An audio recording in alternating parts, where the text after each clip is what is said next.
जय श्री राम दोस्तों।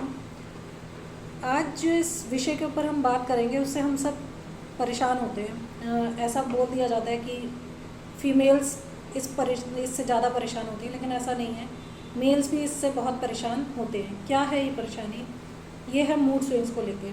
ऐसा बोला जाता है कि लेडीज़ में, फीमेल्स में मूड स्विंग्स ज़्यादा होते हैं, लेकिन ऐसा नहीं है। मेल्स में भी मूड स्विंग्स बहुत होते हैं। क्या कारण है मूड स्विंग्स का? साइंस में तो बहुत सारे हार्मोन्स को इसके लिए रिस्पॉन्सिबल माना जाता है कि हार्मोन्स जब आपके डिसबैलेंस होते हैं तब मूड स्विंग्स होते हैं। लेकिन ज्योतिष में हम चंद्रमा को मूड स्विंग्स के लिए देखते हैं। चंद्रमा को क्यों देखते हैं? क्योंकि चंद्रमा जो है वो पृथ्वी का सबसे क्लोजेस्ट प्लैनेट है। ज्योतिष में चंद्रमा को प्लैनेट माना गया है, जबकि साइंस चंद्रमा को एक पृथ्वी का सैटेलाइट मानती है, नेचुरल सैटेलाइट मानती है। लेकिन ऐसा नहीं है, ऐसा साइंस मानती है, ज्योतिष नहीं मानता। ज्योतिष चंद्रमा को एक प्लैनेट के रूप में देखता है, ग्रह के रूप में देखता है। चंद्रमा को ही क्यों मन का कारक माना गया? सबसे पहले तो अगर हम चंद्रमा की टेंडेंसी देखें तो चंद्रमा की क्या टेंडेंसी है कि वो 15 दिन बढ़ता है और 15 दिन घटता है। तो सबसे पहले तो आप यही देख लें कि हमारे मन का भी ऐसा ही है। कभी हम बहुत ज़्यादा खुश होते हैं और कभी हम बहुत ज़्यादा दुखी होते हैं। दूसरा, पृथ्वी पर जब समुद्र में, जब सी में हाई टाइड्स और जिसको हम ज्वार भाटा बोलते हैं, वो भी चंद्रमा के कारण ही आते हैं। जब चंद्रमा पृथ्वी के बहुत क्लोजेस्ट होता है तब ही हाई टाइड्स और ज्वार भाटा आता है। तो और चंद्रमा को पानी का भी कारक माना गया है।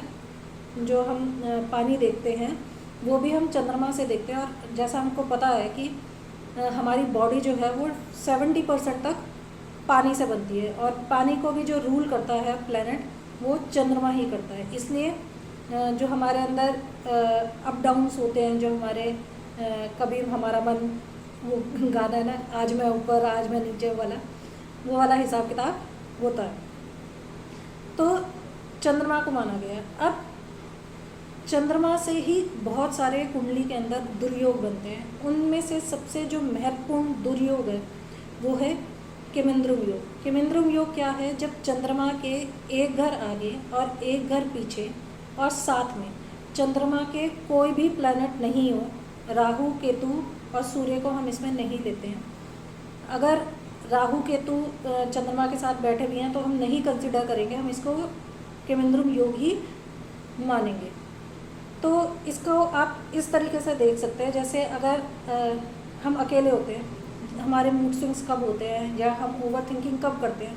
हम तभी ओवर थिंकिंग और हमारे मूड स्विंग्स होते हैं जब हम अकेले होते हैं।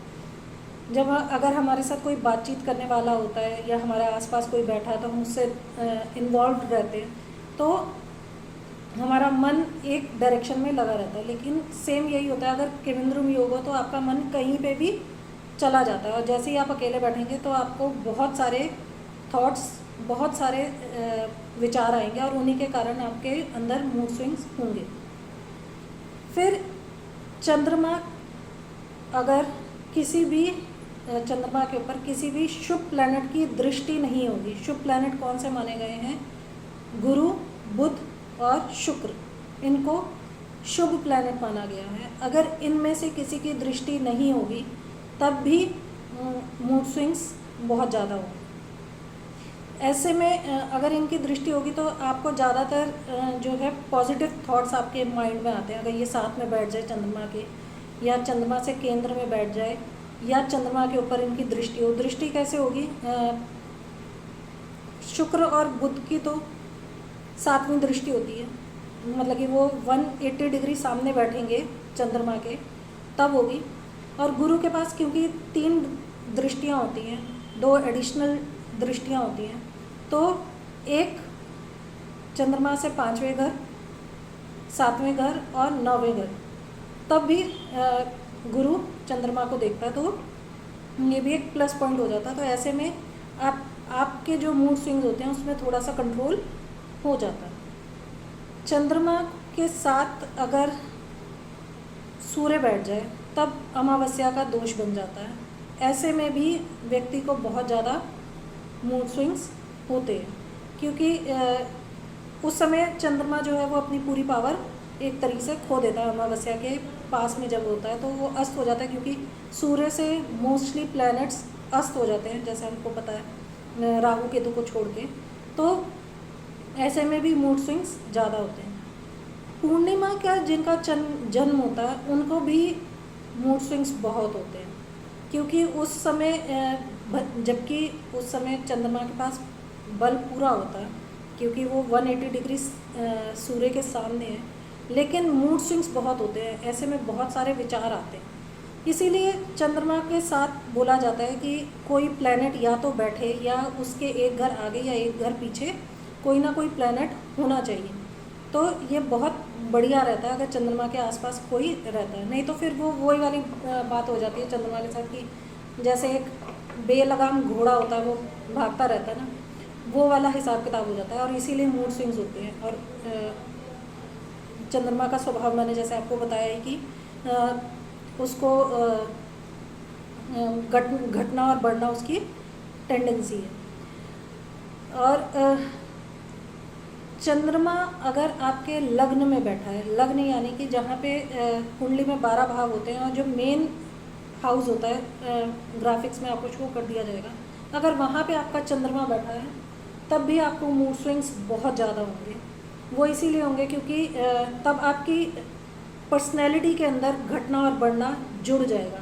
कभी आप बहुत खुश होंगे और कभी आप बहुत ज़्यादा परेशान होंगे, किसी भी कारण को लेकर परेशान होंगे, क्योंकि चंद्रमा एक राशि के अंदर 2.25 दिन तक रहता है। तो वो जब भी आपके लग्न के ऊपर से गुजरेगा चंद्रमा, तब आपको ये प्रॉब्लम फेस करनी पड़ेगी, चंद्रमा के ऊपर से गुजरेगा। दूसरा, अगर आप नोट करेंगे, आप कोई भी ऐप खोलें, उस ऐप के अंदर आप अपनी तिथि निकाल लें कि आप कौन सी, हिंदी की जो होती है, इंग्लिश में तो जैसे हमें डेट्स पता रहती हैं कि आज 21 तारीख है तो 21 को मेरा जन्म है और 22 को है, ऐसे पता रहती हैं।